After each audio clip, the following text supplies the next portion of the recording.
La parole est à Madame Virginie Duby-Muller. Ma question s'adresse à Monsieur le Premier ministre. Alors qu'en 2000, notre pays bénéficiait d'un excédent de recettes, une cagnotte fiscale de près de 80 milliards de francs qui aurait permis d'amorcer la baisse du déficit, le gouvernement d'alors avait préféré mettre en place les 35 heures. Cette réforme portée par Martine Aubry sur l'assouplissement du temps de travail était certes séduisante pour les salariés, mais c'est une aberration d'un point de vue économique. Le partage du temps de travail est en effet un concept idéologique qui a eu de lourds impacts pour notre économie. Alors que nous en fêtons le 15e anniversaire, nous en payons toujours la facture, le coût budgétaire annuel ayant été estimé à 12 milliards d'euros. Cette réforme a engendré un renchérissement du coût du travail, plus élevé qu'ailleurs, et une perte de compétitivité pour notre pays, qui vient de perdre son statut de 5e rang au terme des puissances économiques. Elle a également désorganisé l'hôpital, univers implacable pour les 35 heures, dont l'application a été précipitée selon l'aveu même de Lionel Jospin, ce qui en fait un véritable casse-tête et un gouffre financier. C'est aussi une exception européenne, puisque les Français sont ceux qui travaillent le moins en Europe. Nous avons même 5 semaines de moins par an que nos principaux partenaires et concurrents allemands. Enfin, la défiscalisation des heures supplémentaires avait redonné du pouvoir d'achat aux salariés.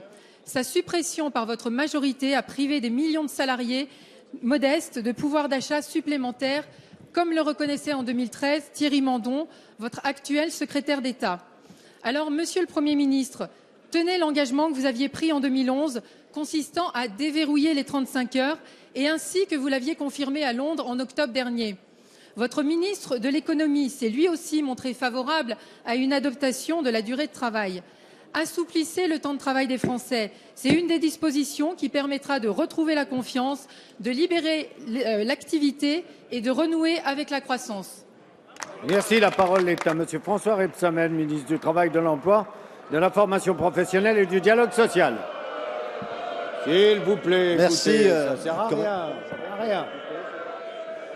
Monsieur le Président, Mesdames, Messieurs, non, il y a des choses qui ne sont pas députée, acceptables. J'ai écouté avec le plus grand intérêt votre question.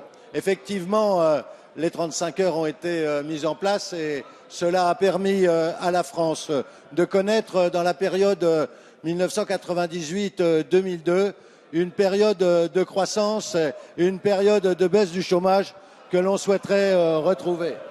Je vous indique à cet égard qu'en 2002, l'ensemble des comptes sociaux étaient à l'équilibre, ce qui n'est pas le cas, ce qui n'était pas le cas 10 ans plus tard, en 2012, puisque entre-temps, vous avez à peu près dégradé tous les comptes sociaux de ce pays.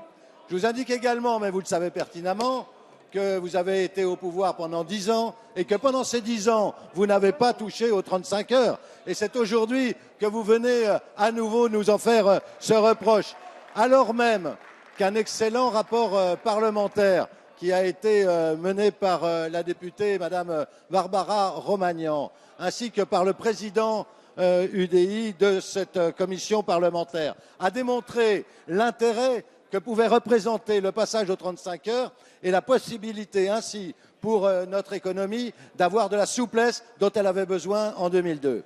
Enfin, je voudrais terminer en vous disant que depuis que nous sommes arrivés, nous avons, à travers les accords passés par les partenaires sociaux, mis en place une loi de sécurisation de l'emploi. Cette année a été déclinée dans la loi et des accords de maintien dans l'emploi peuvent être aujourd'hui passés par les entreprises à travers les partenaires sociaux. Et donc nous avons là un dispositif qui donne satisfaction.